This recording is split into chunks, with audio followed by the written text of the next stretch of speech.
إن الحمد لله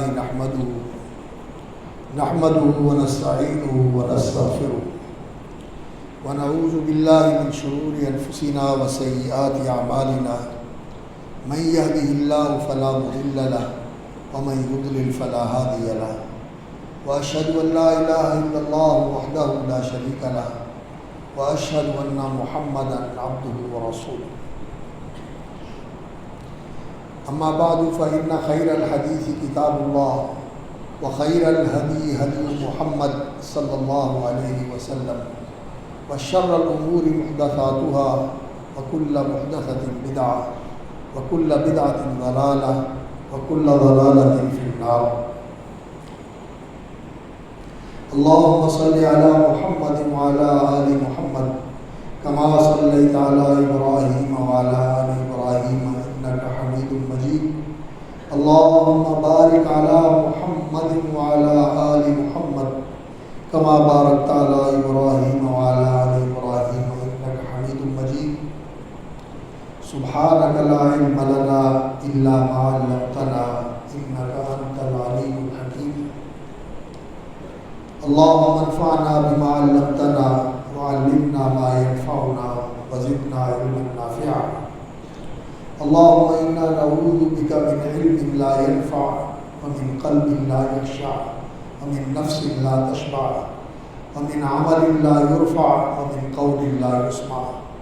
اللهم آمين يا رب العالمين. صاحب الفضیلہ اخونا الفاضل محدث زمان شیخ عبداللہ ناصر رحمانی صاحب حفظہ اللہ اور شیخ الحدیث فضیلت الشیخ حافظ محمد سلیم صاحب اور دوسرے ان کے رفیق شیخ ضیاء الرحمان صاحب ضیاء الحق صاحب حافظہ اللہ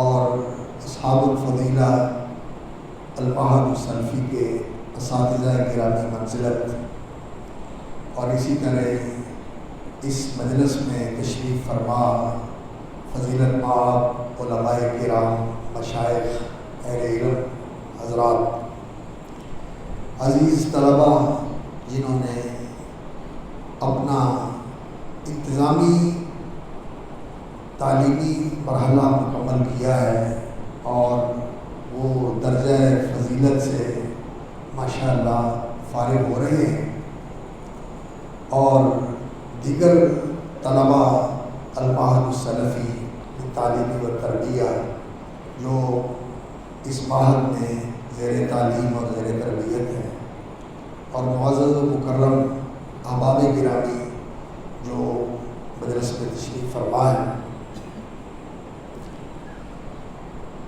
اس جیسے وقی اور عظیم الشان علمی ادارے کے اندر اور فضیلت الشیخ عبداللہ ناصر حفظہ اللہ رحمانی کی موجودگی میں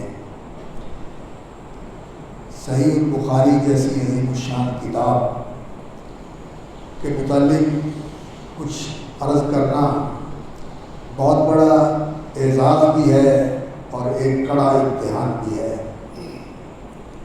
میں سچی بات ہے اپنے آپ کو ایک ادنا طالب علم سمجھتا ہوں، تو میں اس کا اہل تو نہیں ہوں، لیکن افسوس یہ ہے کہ کبرنی موت الکبریٰ، آج وہ ہمارے بڑے نہ رہے جو اس دور کی زینت تھے اور وہ ہمارا فخر اور سرمایہ تھے اور ان مجلسوں کی زینت تھے، اور جب وہ ان مجالس میں شریک ہوتے اور اپنے علوم و معارف اور اپنی تحقیق و بصیرت کے لولو لالا پیش کرتے تو آنکھیں روشن ہوتی، دل ٹھنڈے ہوتے، سینے نور سے مستنیر اور منور ہو جاتے تھے، لیکن وہ چلے گئے، مسندیں خالی ہو گئی، تو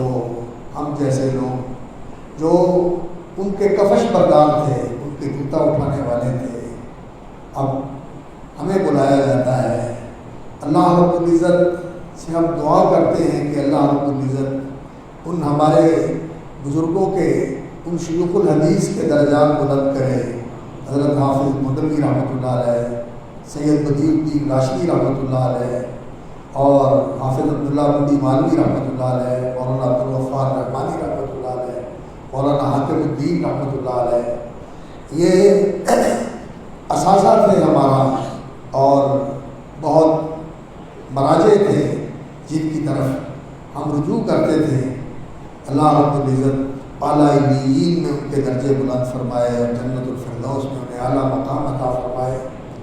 اور حضرت الشیخ نے جس طرح اس معہد کی تاسیس فرمائی ہے، اور اسی طرح دیگر جو ادارے اس شہر میں موجود ہیں، اللہ تعالیٰ ان سب کو برکت دے، اور ان تمام علمی اداروں کو، تعلیمی اداروں کو، تربیتی اداروں کو اللہ رب العزت اس کی توفیق عطا فرمائے کہ وہ اس خلا کو پر کر سکیں، اور ان جانے والوں کے جانشین پیدا کر سکیں جو ان کی کمی کو پورا کرے، اور ان کی مسندوں کو پھر اسی طرح آباد کریں جیسے ان کے وجود مسعود سے وہ آباد ہوا کرتی تھی۔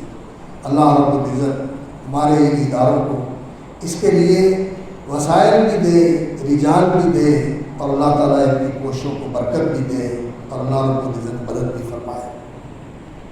حضرات گرامی، صحیح البخاری اور امام بخاری جو اس کتاب کے مصنف ہیں، اور اس کتاب کا جو مقام ہے، اور امام بخاری رحمۃ اللہ علیہ کا جو درجہ اور جو ان کی حیثیت ہے محدثین کے اندر، یہ الحمدللہ آپ اس سے بے خبر نہیں ہیں، لیکن یاد دہانی کے طور پر میں چند چیزیں عرض کرتا ہوں۔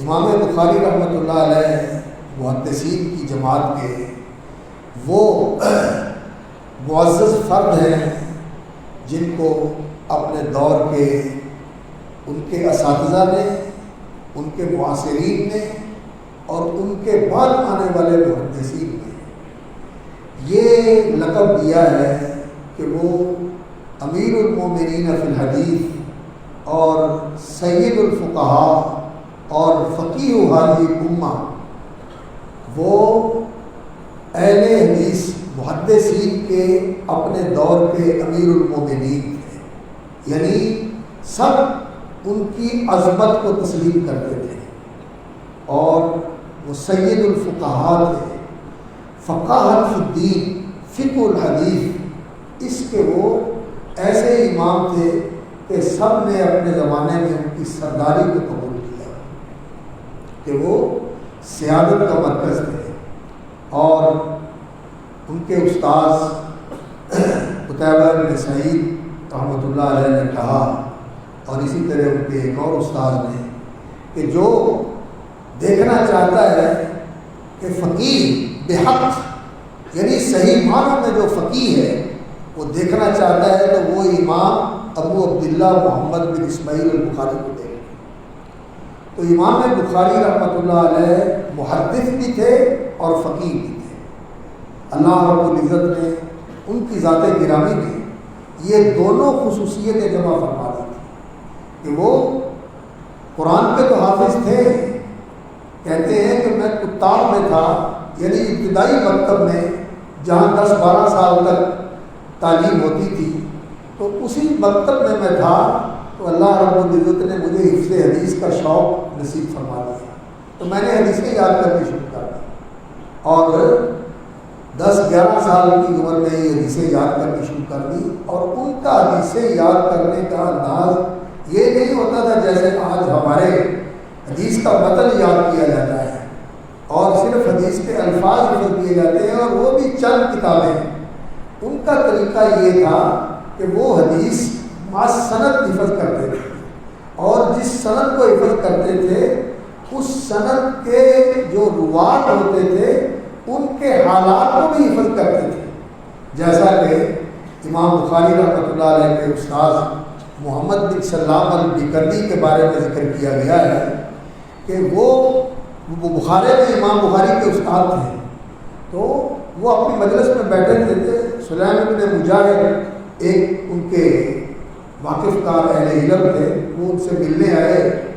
تو وہ کہنے لگے کہ اگر آپ تھوڑی دیر پہلے آتے تو میں ایک ایسا طالب علم جو نوعمر ہے وہ آپ کو دکھاتا جس کو 70,000 حدیثیں یاد ہیں. 70,000 حدیثیں یاد ہیں. تو وہ تو یہ بات سن کر بڑے مشتاق ہوئے کہ ایسے شخص کو دیکھنا چاہیے جسے 70,000 حدیثیں یاد ہیں. تو وہ پوچھتے پوچھاتے امام بخاری تک پہنچ گئے. تو کہنے لگے آپ ہی ہیں وہ جن کے بارے میں کہا جاتا ہے کہ آپ کو 70,000 حدیثیں یاد ہیں. تو امام بخاری رحمۃ اللہ علیہ نے فرمایا الحمدللہ مجھے 70,000 حدیثیں بھی یاد ہیں اور جو ان کے راوی ہیں ان کی جائے ولادت کا بھی پتہ ہے، ان کے حالات کا بھی پتہ ہے، ان کی کنیت، ان کے نسب، ان کے خاندان کا بھی پتہ ہے اور ان کی وفات کا بھی پتہ ہے کہ ان کی وفات کہاں ہوئی تھی. ایسے نہیں حدیثیں یاد کی، ان کا حدیثیں یاد کرنے کا یہ طریقہ تھا. تو امام بخاری رحمۃ اللہ علیہ ایسے حافظ الحدیث تھے. اور فقہ الحدیث اللہ اکبر. ایک ان کے ساتھی تھے تو ان سے پوچھا گیا کہ امام بخاری کے بارے میں آپ کا کیا خیال ہے؟ تو کہنے لگے کہ امام بخاری اپنے استاد امام احمد بن حنبل سے بھی فقہ کے اندر بڑھ کر ہیں. فقہ اور حدیث دونوں کے اندر امام بخاری کا مرتبہ اپنے استاد امام احمد بن حنبل سے بھی بڑھ کر ہے. امام احمد بن حنبل وہ ہیں جن کا مذہب فقہی مذاہب کے اندر ایک معتبر مذہب ہے اور اللہ رب العزت نے ان کی فقہ کو بہت زیادہ وسعت اور برکت عطا فرمائی ہے کہ وہ حدیث کی موافقت کے اندر تمام ائمہ سے بڑھ کر اللہ رب العزت نے ان کو حدیث کی موافقت کی سعادت نصیب فرمائی ہے. تو وہ ابو مصعب جو تھے ان کو کہنے لگے کہ آپ امام بخاری کے بارے میں یہ بات کہہ رہے ہیں لقد جاوزت الحد، آپ تو بڑے مبالغے سے کام لے رہے ہیں، حد سے تجاوز کر رہے ہیں. تو وہ امام مالک کے شاگرد تھے. تو وہ کہنے لگے کہ اگر آپ امام مالک کو دیکھتے تو اور آپ امام مالک کے ساتھ امام بخاری کا موازنہ کرتے تو آپ کہتے کہ دونوں ایک جیسے ہیں.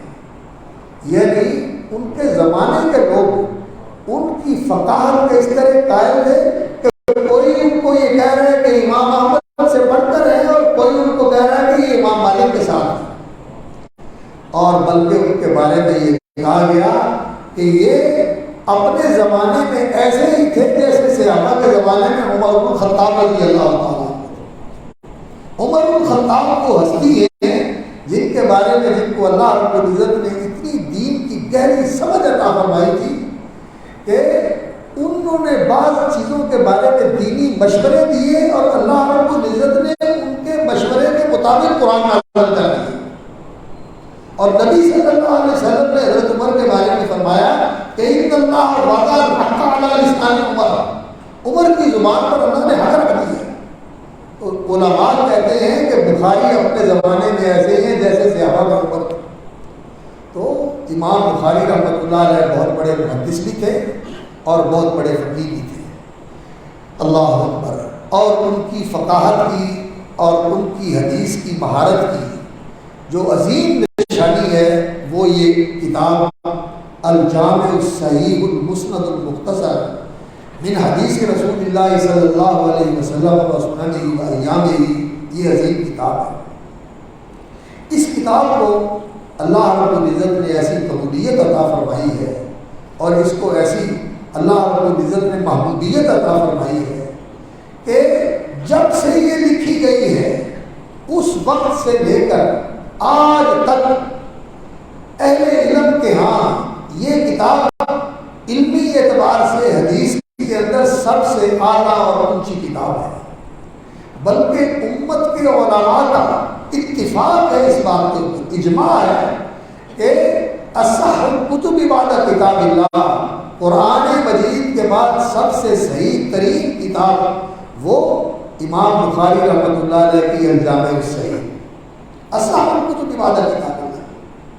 اور امام بخاری رحمۃ اللہ علیہ نے یہ جو کتاب لکھی، تو اس کتاب کے اندر جو ان کی کوشش تھی، محنت تھی اور ان کا اہتمام تھا وہ بے مثال تھا۔ اللہ اکبر۔ کہتے ہیں کہ 6,000 حدیثیں میں نے جمع کی، 6 لاکھ حدیثیں میں نے جمع کی، 6 لاکھ حدیثیں۔ یہ بات سن کر بعض اوقات لوگوں کو الجھن ہوتی ہے کہ حدیثیں تو رسول اکرم صلی اللہ علیہ وسلم کی جو ہمارے پاس ہیں ان میں اگر ضیاف کو بھی جمع کر لیا جائے تو سب سے بڑا مجموعہ الجامع الکبیر کا ہے امام سیوطی رحمۃ اللہ علیہ کی، اور اس کی ترتیب دی ہے علامہ علی متقی الہندی رحمۃ اللہ علیہ کنز العمال کے اندر، تو وہ کو 48,000 حدیثیں بنتی ہیں۔ اور ہمارے پاس حدیث کی کتابوں کا جو بڑا مجموعہ ہے وہ مسند امام احمد ہے، اور وہ 27,500 حدیثیں بنتی ہیں۔ تو امام بخاری رحمۃ اللہ علیہ نے 6 لاکھ حدیثیں کہاں سے جمع کر دی؟ اصل میں بات یہ ہے کہ ہم لوگ اہل علم کی جو اصطلاح ہے، جو ان کی ٹرمینالوجی ہے، ہم اس سے بے خبر ہیں، ہم اسے نہیں جانتے، اس وجہ سے ہمیں شمشمے کا شکار ہو جاتے ہیں۔ اور اسی بات کو لے کر کہ جی حدیثیں تو اتنے لاکھ تھی اور یہ اتنے لاکھ حدیثیں کہاں سے آ گئی تھی، اور یہ 3ری صدی کے اندر 194 میں امام بخاری رحمۃ اللہ علیہ پیدا ہوئے اور 256 میں فوت ہوئے ہیں، تو 3ری صدی کے اندر یہ لوگوں نے بنا کے حدیثوں کے اندر شامل کر دی تھی، تو وہ حدیثوں پر سے لوگوں کو بدگمان اور بد اعتماد کرتے ہیں، حدیثوں پر سے لوگوں کا اعتماد مجروح کرتے ہیں اس طرح کی بات کو لے کر۔ اور اصل بات کیا ہے؟ وَآفَتُهُ مِنَ الْفَهْمِ السَّقِيمِ، فہم نہیں ہے، جاہل ہیں، جانتے نہیں ہیں کہ ان کا مقصد کیا ہے، ان کی ٹرمینالوجی کیا تھی، ان کی اصطلاح کیا تھی، وہ کیا کہتے تھے حدیث کو۔ ان کے ہاں رسول اکرم صلی اللہ علیہ وسلم کے فرامین، آپ صلی اللہ علیہ وسلم کی احادیث مبارکہ، نبی صلی اللہ علیہ وسلم کی سنن مطہرہ، رسول اکرم صلی اللہ علیہ وسلم کی تقریرات، جہاں آپ نے دیکھ کر خاموشی اختیار کی، آپ نے اس کی تصویب اور تائید فرمائی، اور نبی صلی اللہ علیہ وسلم کی سیرت، آپ کی زندگی کے معاملات، یہ ساری چیزیں حدیث کے اندر شامل ہیں۔ یعنی سیرت کے اندر جو کچھ نبی صلی اللہ علیہ وسلم کی زندگی ہے وہ بھی، آپ صلی اللہ علیہ وسلم کی سنتیں بھی، آپ صلی اللہ علیہ وسلم کے فرامین بھی، اور آپ صلی اللہ علیہ وسلم کی تقریرات بھی، اور اس کے ساتھ رسول اکرم صلی اللہ علیہ وسلم کے صحابہ کی بھی یہ ساری چیزیں، صحابہ کے آثار، صحابہ کے اقوال، یہ ساری چیزیں۔ یہ کیوں؟ اس لیے کہ رسول اکرم صلی اللہ علیہ وسلم نے یہ فرمایا تھا کہ اللہ اکبر، جماعت کو لازم پکڑنا، علیکم بالجماعت، جماعت کو لازم پکڑنا، علیکم بالجماعت۔ تو پوچھا گیا، ترمذی کی روایت ہے، من الجماعت یا رسول اللہ، اللہ کے رسول جماعت کون سی ہے؟ تو رسول اکرم صلی اللہ علیہ وسلم نے فرمایا الجماعت، جس کو لازم پکڑنے کا میں تمہیں بتا رہا ہوں، الجماعت ما انا علیہ و اصحابی، جس پہ آج میں اور میرے صحابہ ہیں، یہ ہے الجماعت، اس جماعت کو لازم پکڑنا ہے۔ تو نبی صلی اللہ علیہ وسلم نے صحابہ کی جماعت کو ہمارے لیے، رسول اکرم صلی اللہ علیہ وسلم نے الجماعت قرار دیا ہے کہ اس جماعت کے ساتھ آپ نے ہونا ہے، جس کے امام محمد رسول اللہ صلی اللہ علیہ وسلم ہے۔ اور محدثین نے صحابہ کے اقوال، صحابہ کے حالات، صحابہ کے فتاوی یہ بھی ساتھ لیے، اور امام بخاری رحمۃ اللہ علیہ الجامع الصحیح کے اندر صحابہ کے اقوال ذکر کرتے ہیں۔ حضرت عمر رضی اللہ تعالیٰ عنہ کا قول کتاب العلم میں ذکر کیا ہے، اہل علم کو مخاطب کر کے انہوں نے کہا تھا تسودوا قبل ان تفقهوا قبل ان تسودوا، تفقهوا قبل ان تسودوا، اللہ کے بندو ذمہ داریاں پڑھنے سے پہلے تفقهوا، دین کے اندر فقاہت پیدا کر لو۔ یہ امام بخاری رحمۃ اللہ نے حضرت عمر رضی اللہ تعالیٰ عنہ کا قول ذکر کیا کتاب العلم کے اندر، اور ساتھ اس کے امام بخاری رحمۃ اللہ علیہ نے مزید اضافہ اپنی طرف سے کیا یاد ہے آپ کو؟ وقال ابو عبداللہ بعد ان تصولوا، یہ تفقہوا سیادت ذمہ داریاں آنے سے پہلے دین میں اچھی طرح فقاہت پیدا کرو، اور بعد ان تصولوا ذمہ داریاں آنے کے بعد بھی طلب علم اور تحصیل علم سے فارغ نہ ہو جانا، یہ سلسلہ بعد میں بھی جاری رکھنا، یہ سلسلہ بعد میں بھی جاری رکھنا۔ تو امام بخاری رحمۃ اللہ علیہ نے بہت سارے اقوال نقل کیے ہیں صحابہ کے، اور اسی طرح تابعین کے بھی اقوال نقل کیے ہیں۔ کیوں؟ اس لیے کہ رسول اکرم صلی اللہ علیہ وسلم نے اس امت کے لیے بہترین زمانہ جو قرار دیا ہے زبان نبوت نے، جو حق ترجمان ہے رسول اکرم صلی اللہ علیہ وسلم کی زبان اقدس، آپ نے فرمایا خیر الناس قرنی، بہترین لوگ اس دین کے ماننے والے، اس دین پہ چلنے والے میرے زمانے کے لوگ، ثم الذین یلونہم، یہ صحابہ نے، کبار صحابہ، السابقون الاولون، کبار صحابہ، اوساط صحابہ، صغار صحابہ، سارے یہ خیر الناس ہیں، پوری امت کے اندر یہ سب سے بہترین لوگ ہیں۔ اور پھر اس کے بعد ثم الذین یلونہم، جو ان کے بعد آئے گے وہ کون ہیں؟ والتابعون والذین اتبعوہم بإحسان، اللہ نے قرآن مجید میں ذکر کیا ہے، انصار اور مہاجرین اور سابقین اور الاولین کا ذکر کر کے والذین اتبعوہم بإحسان کا ذکر اللہ نے قرآن میں کیا ہے، اور نبی صلی اللہ علیہ وسلم نے فرمایا کہ صحابہ کے بعد یہ لوگ بہترین لوگ ہیں، ثم الذین یلونہم، پھر ان کے بعد وہ لوگ، اور راوی کہتے ہیں کہ اس کے بعد شاید نبی صلی اللہ علیہ وسلم نے چوتھے لوگوں کا بھی ذکر کیا۔ اس لیے صحابہ، التابعون، اتباع التابعین اور تبع الاتباع، صحابہ کے بعد تین طبقے اور تابعین، اتباع التابعین اور تبع الاتباع، ان کے بھی اقوال اور ان کی روایات بھی محدثین جمع کرتے تھے۔ اور امام بخاری رحمۃ اللہ علیہ سے پہلے ان کے استاد امام ابو بکر ابن ابی شیبہ، ان کی کتاب المصنف ہے، اور اسی طرح ان کے بھائی عثمان ابن ابی شیبہ، ان کی کتاب بھی المصنف تھی، اور وہ مسند بھی تھی اور معلم بھی تھی، لیکن وہ ہم تک پہنچی نہیں ہے، لیکن مصنف ابن ابی شیبہ الحمدللہ موجود ہے۔ تو اس کے اندر آپ دیکھیں تو نبی صلی اللہ علیہ وسلم کی حدیث کے ساتھ صحابہ اور تابعین کے اقوال بھی جمع کیے ہوئے، مصنف عبدالرزاق میں بھی ایسے ہیں، سنن سعید ابن منصور میں بھی ایسے ہیں، یہ امام بخاری رحمۃ اللہ علیہ سے پہلے کی کتابیں ہیں، امام مالک رحمۃ اللہ علیہ کی الموطا وہ بھی پہلے کی ہے، اس میں بھی صحابہ کے اقوال اور تابعین کے اقوال نقل کیے ہوئے ہیں۔ اور اسی طرح جامع سفیان ابن عیینہ کی اور جامع سفیان ابن سعید الثوری کی، اسی طرح امام اوزاعی کی کتابیں، ان میں یہ چیزیں بھی ساتھ ہوتی تھیں۔ تو 6 لاکھ سے مطلب یہ ہے نبی صلی اللہ علیہ وسلم کے ساتھ فراوین اور آپ صلی اللہ علیہ وسلم کی سنن مطہرہ، اور اس کے بعد صحابہ کے اقوال، اس کے بعد تابعین کے اقوال، یہ سارے اکٹھے کیے تو امام بخاری رحمۃ اللہ علیہ نے جو کتابیں لکھی تھی، المسند الکبیر، الجامع الکبیر، التفسیر الکبیر، کتاب العلل اور اس طرح کی کتابیں، اس میں سارا کچھ جمع کیا ہوا تھا۔ تو 6 لاکھ حدیثیں ان کے پاس تھی، تو ان میں سے انہوں نے جمع کی یہ کتاب 16 سال لگا کر، اور اہتمام کیا تھا؟ اللہ اکبر، غسل کرتے، وضو کرتے، استخارہ کرتے، استخارے کی 2 رکعت پڑھ کے اللہ سے دعا کرتے، اپنی پوری تحقیق اور جستجو اور چھان بین اور پوری تحقیق و تنقیح کے بعد کہتے کہ میں اللہ سے دعا کرتا، اور جب تیقنت صحتہ، حدیث کی صحت کا مجھے یقین ہو جاتا، وثوق ہو جاتا، تو پھر میں اسے اس کتاب میں درج کرتا۔ اور اس کے لیے انہوں نے کیا کیا؟ اللہ اکبر، اس کا آخری مبیضہ، جو آخری اس کا نسخہ تھا تیار کرنے کے لیے، حرم مکی میں آئے اور ابواب اس کے مرتب کرتے رہے، لیکن ان ابواب کو عناوین بنا کر اس کتاب کے اندر حدیثوں کے اوپر عناوین قائم کرنے کے لیے انہوں نے ریاض الجنہ مسجد نبوی کا انتخاب کیا، جگہیں بھی بہترین منتخب کی اور اہتمام بھی یہ کیا، اور پھر اس کے بعد مزید اہتمام یہ کیا کہ اپنے اساتذہ کی خدمت میں پیش کیا، جیسے علامہ عقیلی رحمۃ اللہ علیہ نے اپنی کتاب الکامل میں لکھا ہے کہ علی بن مدینی کے پاس پیش کیا، یحییٰ بن معین کے پاس پیش کیا، احمد بن حنبل کے پاس پیش کیا، ان اساتذہ نے اس کی تصدیق اور تائید فرمائی کہ امام بخاری کا یہ کام بہت معتبر کام ہے۔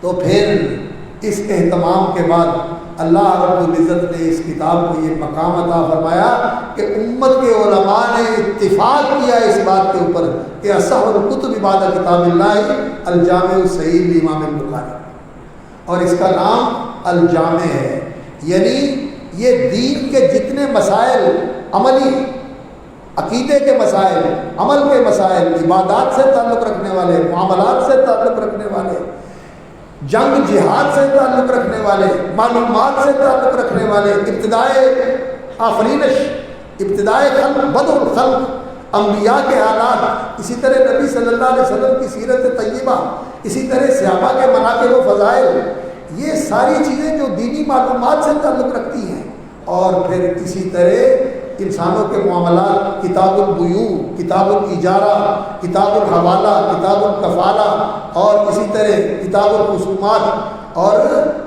کتاب اللقطہ، یہ جتنی کتابیں امام بخاری رحمۃ اللہ علیہ نے انسانی معاملات کی زندگی سے تعلق رکھنے والی ہیں، پھر زراعت سے متعلق کتاب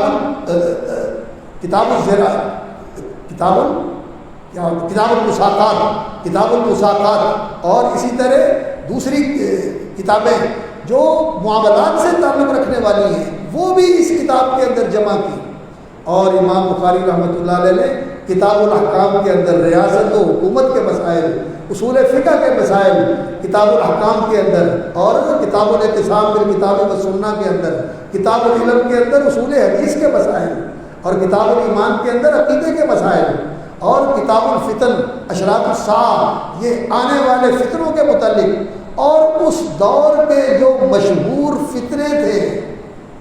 فتنے تھے، جہمیت، عقل پرستی کا فتنہ، قدریت، تقدیر کے انکار کا فتنہ، اور اسی طرح خارجیت، مذہبی غلو اور تشدد اور جارحیت کا فتنہ، اور اسی طرح رافضیت، اور اسی طرح اہل الرائے جو نصوص کو نظر انداز کر کے اپنی عقل کے اوپر بنیاد رکھ کے دین کے اندر لوگوں کی باتوں کو بنیاد بنا کر ان سے تخریج کر کے مسائل کا حل پیش کرتے ہیں، ان سارے فتنوں کا بھی رد کیا اور ان سارے مسائل کا بھی حل کیا، تو اس کا نام انہوں نے الجامع رکھا، اور ایسی الجامع کتاب آپ کو صحیح بخاری کے علاوہ اور ملے گی کوئی نہیں، منفرد کتاب ہے، جامعیت اس کی بے مثال جامعیت ہے پورے دین کی۔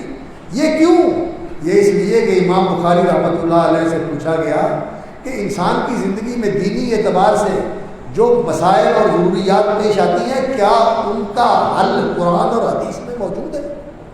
تو رسول اکرم صلی اللہ علیہ وسلم کی حدیث کے یہ عالم اور امت کے یہ فقیہ حاضر الامہ، اس امت کے فقیہ برحق فقیہ، اللہ اکبر، کہنے لگے کہ ہاں دین کے جتنے مسائل انسان کی زندگی میں پیش آ سکتے ہیں اور ان کو رہنمائی کی ضرورت ہو سکتی ہے، ان سب کا حل قرآن اور حدیث میں موجود ہے، قرآن اور حدیث میں تمام مسائل کا حل موجود ہے۔ تو وہ کہنے لگے کہ کیا جانا بھی جا سکتا ہے؟ انہوں نے کہا موجود ہے تو جانا بھی جا سکتا ہے الحمدللہ۔ تو امام بخاری رحمۃ اللہ علیہ نے، لوگ یہ کہتے تھے حدیثیں تو چند ایک ہیں، صرف ان کے اندر جو چیزیں آئی ہیں وہ تو حدیثوں میں آ گئی، اور باقی تو لوگوں کی جو فتاوا جات ہیں ان کو بنیاد بنا کر، جیسے شاہ ولی اللہ رحمۃ اللہ علیہ نے فرمایا ہے کہ اہل الرائے کا طریقہ یہ ہے کہ اپنے اساتذہ کے فتووں کو بنیاد بنا کر ان کے اوپر تحریر کرتے ہیں۔ تو امام بخاری رحمۃ اللہ علیہ نے اس کی تردید کی، اور اس کے مقابل میں رسول اکرم صلی اللہ علیہ وسلم کی احادیث مبارکہ، اور باقی رہ گئے صحابہ کے اقوال اور تابعین کے اقوال، ان کو بنیاد نہیں بنایا امام بخاری رحمۃ اللہ علیہ نے۔ نقطے کی بات یہ ہے، لوگ اہل رائے نے اپنے اساتذہ کی باتوں کو بنیاد بنایا۔ امام بخاری رحمۃ اللہ علیہ کہتے ہیں کہ میں نے کتاب و قضایہ صحابہ و تابعین 18 سال کی عمر میں لکھی، اور صحابہ اور تابعین کے جو اقوال میرے پاس ہیں ان میں سے ہر ایک کا استدلال قرآن سے کہاں سے ہے، حدیث سے کہاں سے ہے، یہ بھی مجھے معلوم ہے۔ یہ اتحاد ہے امام بخاری، یہ اصل چیز ہے کہ امام بخاری رحمۃ اللہ علیہ نے فرمایا کہ ہم ان کی بات کو قرآن اور حدیث کی سند کے بغیر قبول نہیں کرتے کہ یہ قرآن خدا نے کہی ہے، اس لیے کہ علم تو قال اللہ اور قال رسول اللہ، علم قال اللہ اور قال رسول اللہ ہے۔ تو اہل الرائے کا مکتب فکر اور اسی طرح جو عقلیت پرستوں کا نقطہ نظر تھا، جامعہ اور معتزلہ، اور اسی طرح تقدیر کا انکار کرنے والے عقل پرست لوگ، یہ کوئی تقدیر نہیں ہے، معاملہ اسی طرح ہی ہے۔ تو امام بخاری رحمۃ اللہ علیہ نے ان فتنوں کا بھی رد کیا، اور خارجیت کا فتنہ اور رافضیت کا فتنہ اس دور میں بھی تھا، آج کے دور میں بھی ہے، تو ان تمام فتنوں کا بھی امام بخاری رحمۃ اللہ نے رد کیا۔ تو اس لحاظ سے یہ کتاب واقعتاً دین کی جامع ترین کتاب ہے۔ اور پھر یہ المسند ہے، الجامع ہے، اور اس میں صحیح حدیثیں جمع کی ہیں، کمزور حدیثیں نہیں جمع کی۔ جو معلقہ مسند جو حدیث ہے وہ تو ساری حدیثیں ہیں، ساری حدیثیں صحیح ہیں، سب معتبر اور مقبول اور مستند ہیں۔ اور جو معلق بغیر سند کے لے کے آئے ہیں وہ بعض تو ایسی ہیں جن کو دوسری جگہ انہوں نے مسند ذکر کیا ہے، متصل نقل کیا ہے، اور بعض ایسی ہیں جو علماء نے ان کا دوسری جگہ پر جہاں وہ ذکر کی گئی ہیں، خاص طور پر امام ابن حجر رحمۃ اللہ علیہ نے تغلیق التعلیق کے اندر ان سب کی وضاحت کر دی کہ یہ کہاں کہاں منقول ہیں۔ ان میں سے بعض تو کمزور ہیں لیکن بے اثر وہ بھی نہیں ہے، لیکن جو مسند حدیث ہے یہ اصل شرط ہے امام بخاری رحمۃ اللہ علیہ کی، وہ ساری کی ساری حدیثیں صحیح ہے۔ اور یہ صحت بھی کیسی ہے، امام الحرمین اور اسی طرح ایک دوسرے عالم ان کے بعد کے وہ کہتے ہیں کہ اگر کوئی آدمی یہ کہہ لے کہ صحیح بخاری کے اندر جو مرفوع متصل احادیث ہیں ساری کی ساری صحیح ہیں، نبی صلی اللہ علیہ وسلم سے ثابت ہیں، یہ نبی صلی اللہ علیہ وسلم کا فرمان ہے جیسے بخاری میں لکھا ہوا ہے، اگر ایسے نہ ہو تو میری بیوی کو طلاق۔ یعنی اس نے ان احادیث کی صحت کے ساتھ اس چیز کو معلق کر دیا کہ اگر یہ صحیح نہ ہو تو میری بیوی کو طلاق۔ تو امام الحرمین رحمۃ اللہ علیہ نے فرمایا کہ ہم یہ فتویٰ دیتے ہیں کہ اس کی بیوی اس کے حمالہ عقد میں رہے گی، وہ اس کے نکاح میں رہے گی، اس کو طلاق نہیں ہو سکتی، اس لیے کہ واقعتاً جن حدیثوں کو امام بخاری نے صحیح کہا ہے یہ حقیقت میں صحیح ہے، یہ واقعہ میں صحیح ہے، ان کے بارے میں کچھ شک و شبہ نہیں ہے، اور ان کی صحت بھی ایسی ہے کہ قطعی اور یقینی ہے۔ اور یہ جو آج کے دانشور اور مفکر اور سکالر یہ کہتے ہیں کہ جی سنت تو چند ایک چیزیں ہیں اور باقی احادیث تو تاریخ ہیں، خدا کی قسم یہ لوگ محروم ہیں، یہ مشعوب لوگ ہیں، منحوس لوگ ہیں، یہ جنہوں کو دین کا شعور نہیں ہے اور بیٹھ گئے ہیں یہ لوگوں کی رہنمائی کرنے کے لیے، لوگوں کو گمراہ کر رہے ہیں۔ محدثین نے جس تحقیق کے ساتھ اور جس محنت اور جس کاوش کے ساتھ حدیثوں کو جمع کیا اور پھر ان کو جانچا، پھر ان کو پرکھا، پھر اللہ سے دعائیں کی اور پھر اللہ رب العزت سے رہنمائی مانگی، ہم لوگ تو ان چیزوں کا تصور بھی نہیں کر سکتے کہ وہ کس طرح حدیث کا علم حاصل کرتے تھے، کس تقوی شعاری کے ساتھ، کس دینداری کے ساتھ، کس اللہ اکبر للہیت اور اخلاص کے ساتھ وہ دین کا علم حاصل کرتے تھے اور پھر اللہ رب العزت سے رہنمائی لیتے تھے، اور جب تک پورا یقین نہیں ہو جاتا تھا اس وقت تک وہ کسی چیز کو قبول نہیں کرتے تھے۔ اور وہ سند حدیث لینے کے لیے ایسے میں نہیں کہ جہاں کوئی بیٹھا ہوا اس کے پاس چلے گئے اور جا کے اس سے حدیث لے لی اور اس سے روایت کر لی، نہیں، وہ دیکھتے تھے، اساتذہ کو دیکھتے تھے، پرکھتے تھے اور پھر ان سے حدیث لیتے تھے۔ امام بخاری رحمۃ اللہ علیہ فرماتے ہیں کہ میرے اساتذہ میں 1080 حضرات ہیں جن سے میں نے حدیث لی اور سارے کے سارے صحیح العقیدہ تھے، ان میں کوئی بدعقیدہ آدمی نہیں تھا۔ تو یہ حضرات ان سے حدیث لیتے تھے اور پھر اس کو ذکر کرتے تھے۔ اور ابو زید مروزی رحمۃ اللہ علیہ وہ ایک بہت بڑے محدث ہیں، وہ کہتے ہیں کہ میں نے خواب میں رسول اللہ صلی اللہ علیہ وسلم کی زیارت کی تو رسول اللہ صلی اللہ علیہ وسلم نے مجھے کہا ابو زید تو تم شافعی کی کتاب پڑھتے ہو، میری کتاب نہیں پڑھتے؟ تو میں نے کہا یا رسول اللہ آپ کی کون سی کتاب ہے؟ تو نبی صلی اللہ علیہ وسلم نے خواب میں مجھے کہا یہ خوابیں ہمارے لیے سند نہیں ہیں، لیکن جو بات علماء نے کہی ہے اس سے استناس ہوتا ہے کہ یہ چیزیں بھی اس کی تصدیق کرتی ہیں، یہ مبشرات ہیں۔ نبی صلی اللہ علیہ وسلم نے خواب میں فرمایا کہ بخاری کی کتاب میری کتاب ہے، بخاری کی کتاب میری کتاب ہے۔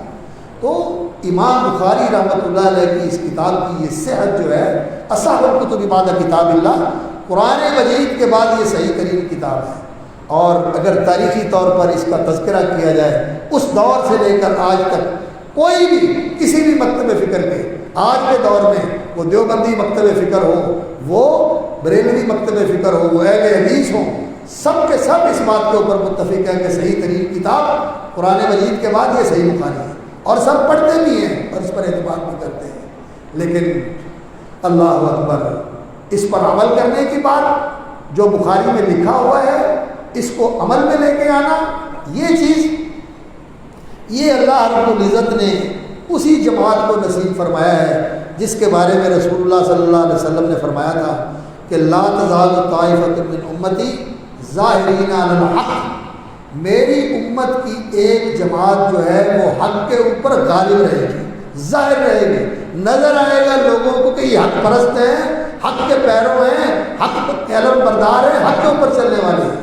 لا یضرهم من خذلهم ولا من خالفهم، جو ان کی مخالفت کرے گا یا ان کو کمزور کرنا چاہے گا وہ ان کا نقصان نہیں کر سکے گا۔ تو امام بخاری رحمۃ اللہ علیہ نے اس جماعت کے بارے میں فرمایا وہم اہل العلم، اور ان کے استاد علی بن مدینی نے کیا کہا، وہم اصحاب الحدیث، یہ اصحاب الحدیث حدیث کے پیروکار اہل علم ہیں۔ اور امام ترمذی رحمۃ اللہ علیہ نے عبداللہ ابن مبارک رحمۃ اللہ علیہ سے نقل کیا ہے جامع ترمذی کے اندر، وہم اہل العلم والفقہ، یہ وہ لوگ ہیں جو اہل علم ہیں اور اہل فقہ ہیں اور اصحاب الحدیث میں سے ہیں۔ اور امام احمد رحمۃ اللہ علیہ نے بھی فرمایا یہ اہل الحدیث ہے جو اس حدیث کا مصداق ہے۔ تو صحیح بخاری پر عمل کرنے کی سعادت جو ہے یہ اہل حدیث کو حاصل ہوتی ہے کہ نبی صلی اللہ علیہ وسلم کی حدیث میں جو آ گیا تو پھر کوئی چیز جو ہے ان کے لیے مانے نہیں ہوتی۔ کیوں؟ علم جو ہے وہ یہی ہے، ما انزل الیکم من ربکم، جو اللہ نے اتارا ہے۔ اللہ نے قرآن بھی اتارا ہے اور حکمت بھی اتاری ہے، الکتاب والحکمہ، یہ اللہ نے دونوں اتارے ہیں، اور یہ دونوں منزل من اللہ ہے۔ کتاب قرآن مجید ہے اور حکمت یہ رسول اکرم صلی اللہ علیہ وسلم کا فرمان ہے اور نبی صلی اللہ علیہ وسلم کا عمل ہے، اور نبی صلی اللہ علیہ وسلم کی تقریر بھی یہ آپ صلی اللہ علیہ وسلم کا عمل ہے، اور نبی صلی اللہ علیہ وسلم کی پوری زندگی بھی اللہ رب العزت کی رہنمائی میں گزری ہے۔ انک لمن المرسلین علی صراط مستقیم، آپ اللہ کے رسول ہیں اور آپ صراط مستقیم پہ ہیں، آپ کا ہر عمل، آپ کی ہر حرکت، آپ کا ہر سکون یہ صراط مستقیم کے اوپر ہے۔ اور ہم اللہ رب العزت سے یہی دعا کرتے ہیں اہدنا الصراط المستقیم، کہ اللہ ہمیں صراط مستقیم دکھا دے، اس پہ چلا دے اور اس پہ جمائے رکھ، اسی پہ زندہ رکھنا، اسی پہ موت دینا۔ تو صراط مستقیم نبی صلی اللہ علیہ وسلم کا راستہ ہے جس پہ آپ صلی اللہ علیہ وسلم نے زندگی گزاری ہے۔ تو یہ اہل حدیث کو سعادت حاصل ہے، اور علم جو ہے وہ اسی چیز کا نام ہے۔ العلم قال اللہ وقال، العلم قال اللہ قال رسولہ، علم کیا ہے؟ قال اللہ قال رسولہ، ما ذاک والتقلید یستویان۔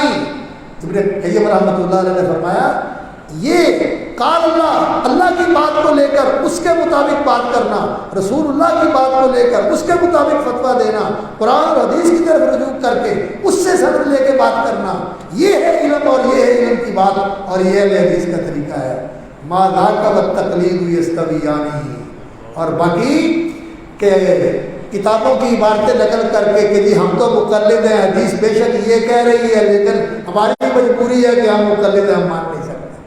الحمدللہ اہل حدیث کے ہاں یہ بات نہیں ہے، اور امام بخاری رحمۃ اللہ علیہ نے بالخصوص اس فکر کی اصلاح فرمائی ہے اور ان کو بتایا ہے کہ آپ جو کچھ کر رہے ہو یہ راہ راست نہیں ہے، راہ راست یہی ہے کہ رسول اللہ صلی اللہ علیہ وسلم کی بات آ جائے، وما كان لمؤمن ولا مؤمنة اذا قضى الله ورسوله امرا ان يكون لهم الخيرة من امره، اللہ اور اس کے رسول کی بات آ جانے کے بعد پھر مومن کا اختیار نہیں رہتا، پھر سمعنا واطعنا کے علاوہ کوئی راستہ نہیں، اس کے سوا کوئی راہ نہیں۔ تو ما ذاک والتقلید یستویان، علم لینا قرآن اور حدیث سے سند لے کر بات کرنا، اور تقلید کا پھندا گلے میں ڈال کے آنکھیں بند کر کے کسی کے پیچھے زندگی گزار دینا اندھیرے کے اندر۔ اللہ اکبر، روشنی ہو بھی پھر بھی نہیں دیکھنا۔ افمن یمشی مکبا علی وجہہ اہدی، ایسے اونڈے منہ چل رہے ہیں وہ زیادہ ہدایت یافتہ ہے امن یمشی سویا علی صراط مستقیم، جو دیکھتا چاہتا ہوا صراط مستقیم جو کھلی ہوئی ہے نبی صلی اللہ علیہ وسلم کی راہ، آپ کے صحابہ کی راہ، ان کے تابعین کی راہ، خیر القرون کی راہ جو کھلی ہوئی ہے، جو اس پہ چل رہا ہے، یہ دونوں برابر ہو سکتے ہیں؟ کبھی برابر نہیں ہو سکتے۔ اذ اجمع العلماء ان مقلدا